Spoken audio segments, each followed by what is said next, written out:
ইরানের সঙ্গে যুক্তরাষ্ট্রের ভেস্তে যাওয়া যুদ্ধবিরতি পরিস্থিতিকে নতুন করে জটিল করে তুলেছে।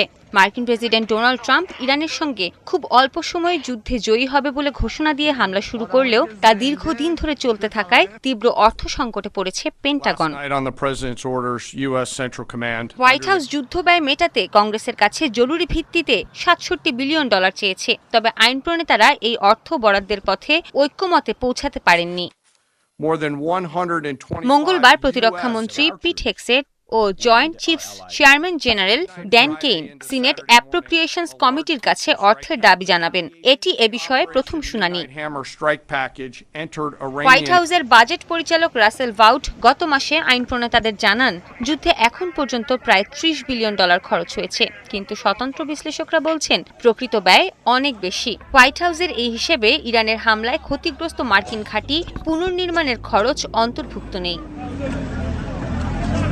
ইরান যুদ্ধ নৌ ও বিমান বাহিনীর ওপর অপ্রত্যাশিত চাপ সৃষ্টি করেছে। 2026 অর্থ বছরের বাজেটের কিছু অংশ চলতি মাসের শেষ নাগাদ শেষ হয়ে যেতে পারে বলে কংগ্রেসের 2 সহকারী জানিয়েছেন। পরিস্থিতি সামাল দিতে পেন্টাগন এরই মধ্যে অর্থ স্থানান্তর করছে। যুদ্ধের প্রস্তুতি ধরে রাখতে সামরিক মহড়া ও প্রশিক্ষণ সীমিত বা বাতিল করা হচ্ছে। যন্ত্রপাতি ও স্থাপনা রক্ষণাবেক্ষণের বাজেটও ঘাটতি পূরণে খরচ করা হচ্ছে। এদিকে হাউসের রিপাবলিকানরা রিকনসিলিয়েশন নামক জটিল পদ্ধতি ব্যবহার করে অর্থ দ্রুত পাশ করার চেষ্টা করছে। হাউস এ সপ্তাহে $73 বিলিয়ন নতুন প্রতিরক্ষা বরাদ্দের ওপর ভোট দিতে পারে, যা হোয়াইট হাউস যা চেয়েছে তার চেয়ে সামান্য বেশি। কিন্তু সিনেটে এই কৌশল বড় বাধার মুখে পড়বে, কারণ সংখ্যাগরিষ্ঠ নেতা জন থুন সন্দেহ প্রকাশ করেছেন।